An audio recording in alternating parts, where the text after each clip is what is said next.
Good morning, student.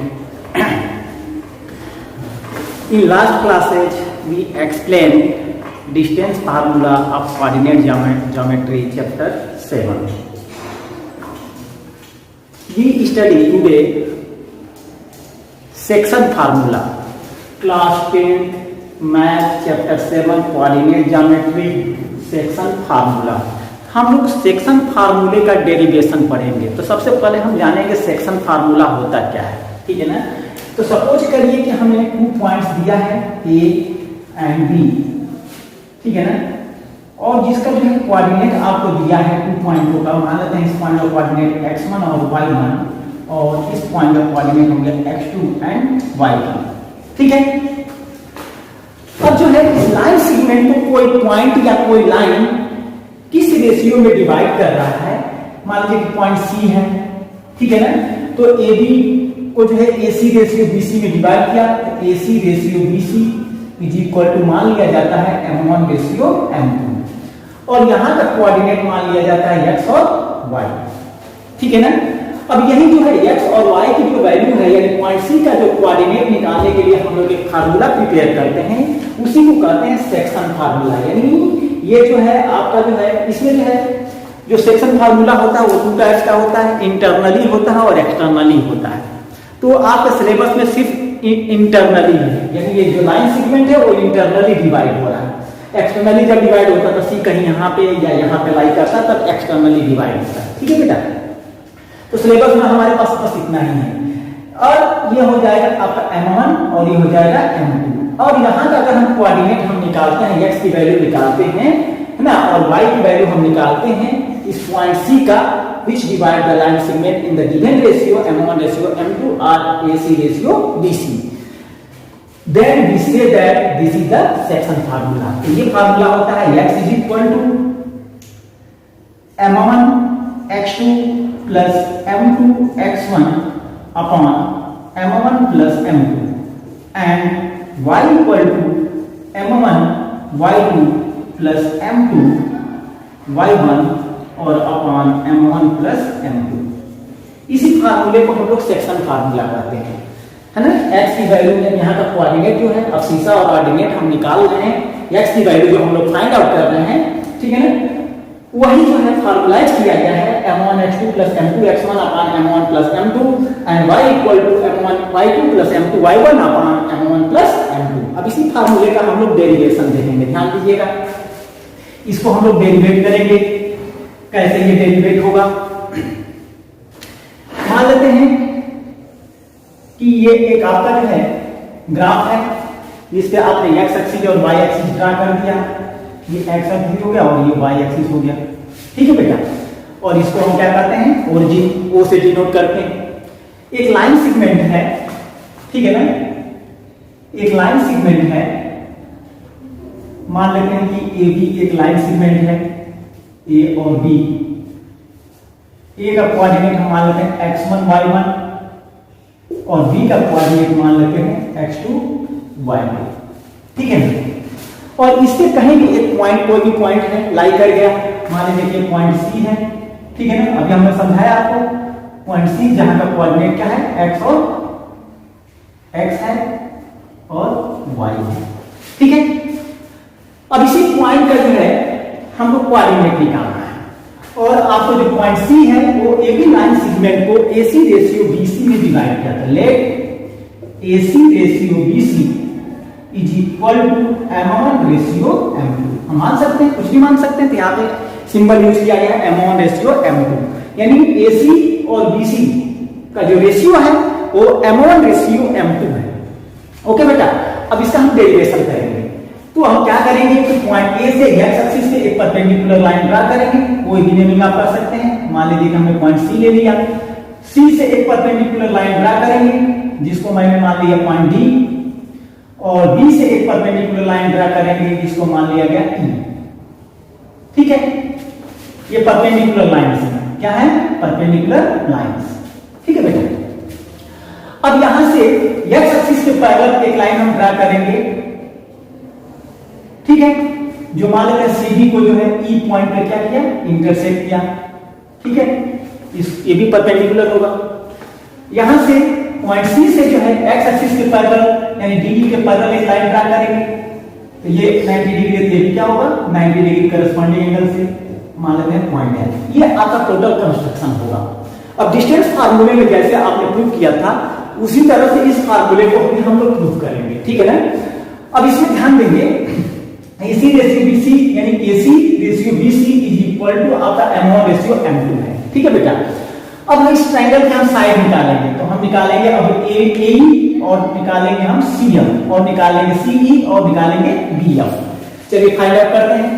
तो सबसे पहले हम निकालते हैं AE, तो AE इज इक्वल टू हो जाएगा CD। AE इक्वल टू क्या है CD।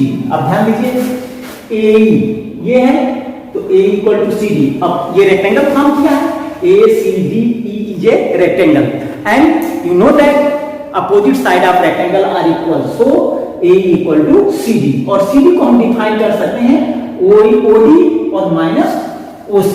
ये इक्वल टू हो जाएगा OD और minus OC is equal.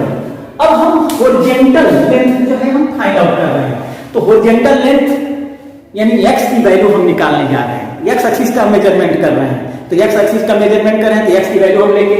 OD कितना है तो ये जितना होगा यहाँ से ये कितना होगा तो यहाँ से ये पता चल जाएगा, तो ये कितना है x, ये हो जाएगा x माइनस OC कितना है, यहाँ से अब्सिसा की वैल्यू क्या है यहाँ पे जाकर मिलेगा x माइनस, ठीक है x माइनस, ये हो गया। अब हम फाइंड आउट करते हैं CF। तो CF को हम लिख सकते हैं CF इक्वल टू DE, यहां पर लिख सकते हैं DE और DE को हम लोग लिख सकते हैं OE और minus OE minus OD is equal. अब OE देखो ये लेंथ कितना है, जहां जाके मिल जाए इसके बराबर है, यहां पे क्या है x2 और माइनस OD कितना है, OD यहां से जाएंगे ऐसे, ये कितना है x, ठीक है ना। अब हम हॉरिजॉन्टल लेंथ निकालने के लिए अब वर्टिकल लेंथ निकालेंगे, यानी अब हम फाइंड आउट करेंगे CE, ट्रायंगल की जो साइड है CE, तो CE is equal to CE, तो CE को हम लिख सकते हैं CD और माइनस ED, है ना। तो हमने लिख दिया CD और माइनस ED। अब हम वर्टिकल डिस्टेंस निकालना है, यानी कि वर्टिकल, और वर्टिकल डिस्टेंस में हम क्या देखेंगे अब सीसा ऑर्डिनेट यानी y की वैल्यू देखेंगे, तो ये OC ये है आपका CD, तो CD कितना है तो यहाँ पे y, यहाँ पे कोऑर्डिनेट है y, ये हो गया y माइनस। अब आपको निकालना है ED ये है इसके बराबर होगा, यहाँ से पता है कि आपका क्या है y1, ये हो गया y1, ठीक है बेटा। अब हम लोग निकालना है BF, तो BF इक्वल टू BF को हम लिख सकते हैं BE, ये यहां से यहां तक BE और माइनस EF, है ना। तो BF equal to BE minus EF। अब BF कितना है, ये पूरी हाइट कितनी है, यहां से जो है y की वैल्यू क्या है y2, यानी अब्सिसा की वैल्यू तो ऑर्डिनेट की वैल्यू है y2 और माइनस EF कितना है, EF आपको यहां का कोऑर्डिनेट नहीं मालूम है, बट ऐसे आगे बढ़ेंगे तो यहां से कोऑर्डिनेट आपको मिल जाएगा क्या y, ठीक है। अब इन दोनों ट्रायंगल को हम सिमिलर शो कर देंगे, तो triangle AEC and triangle CFB, ठीक है ना। इन ट्रायंगल AEC ये ट्रायंगल एंड ट्रायंगल CFB, ठीक है ना। Angle E equal to angle F each of 90 degree and angle A equal to angle C, ठीक है ना। ये एंगल इस एंगल से क्या है इक्वल, कौन सा एंगल है करस्पॉन्डिंग हो गया। Therefore triangle AEC similar to triangle CFB, ठीक है बेटा। अब ये सिमिलर हो गए बाय किसके द्वारा, बाय एंगल, ठीक है ना। एंगल प्रॉपर्टी से ये सिमिलर हो गया। और आप जानते हो कि अगर टू ट्रायंगल सिमिलर हो जाए तो उनके करस्पॉन्डिंग साइडों का रेशियो क्या ये होता है इक्वल, इसलिए क्या हो जाएगा AE यहां से हम लेते हैं ए अपॉन यहां से आ जाएगा CF इज इक्वल टू हम ले लेते हैं EC तो यहां से आ जाएगा FB और इज इक्वल यहां से लेते हैं AC और यहां से क्या लेते हैं CB। ठीक है ना।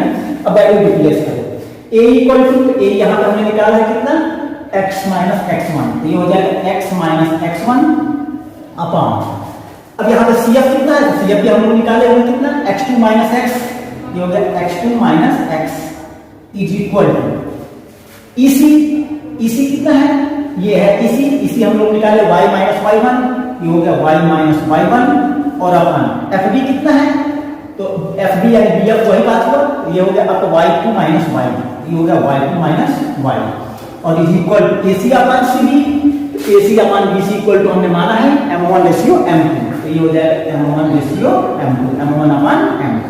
ठीक है।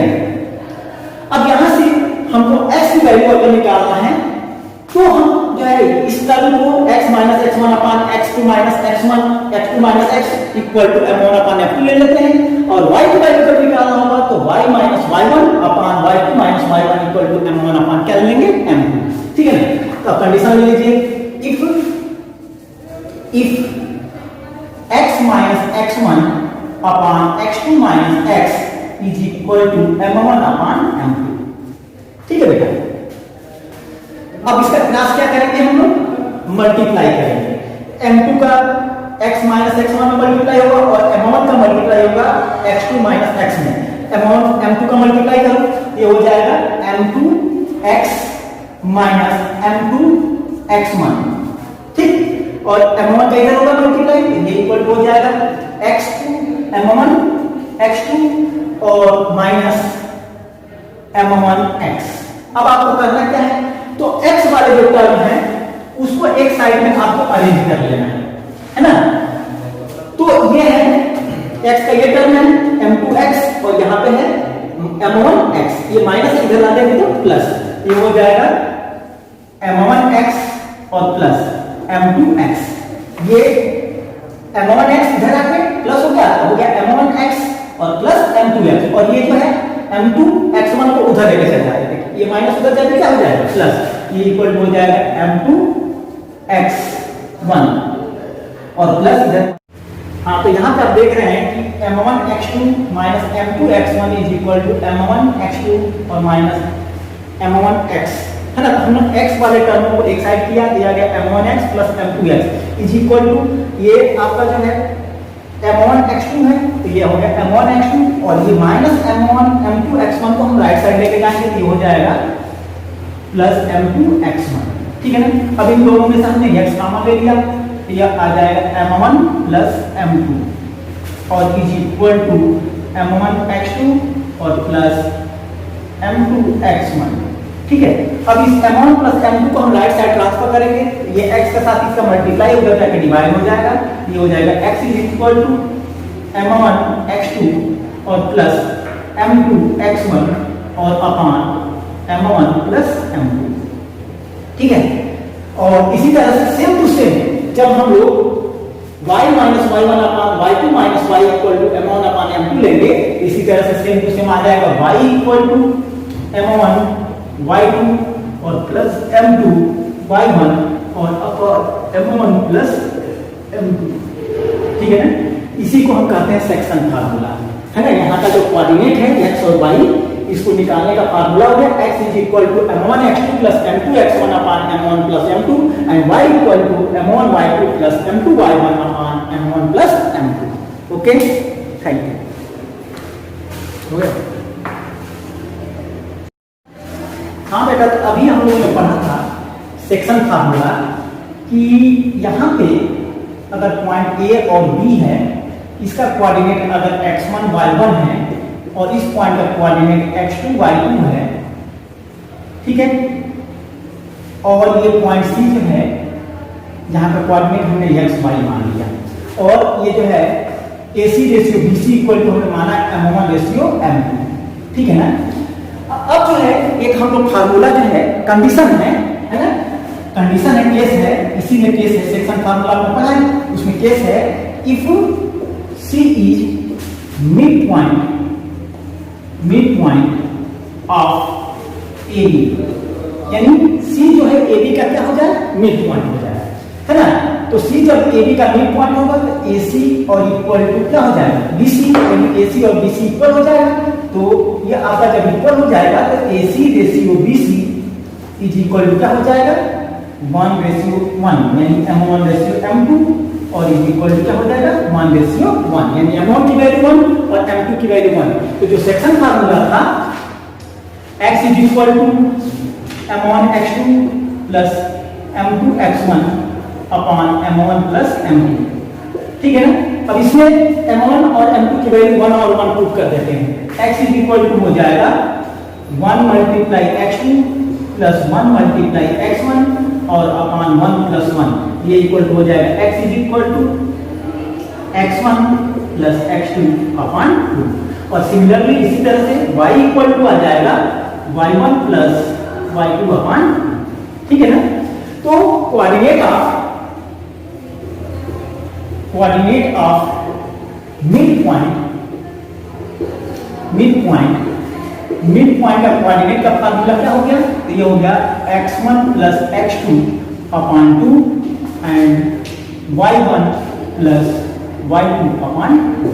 ये मिड पॉइंट का कोऑर्डिनेट हो गया। अब सीसा की value x1 plus x2 upon 2 और ऑर्डिनेट की value y1 plus y2 upon 2। Okay बेटा।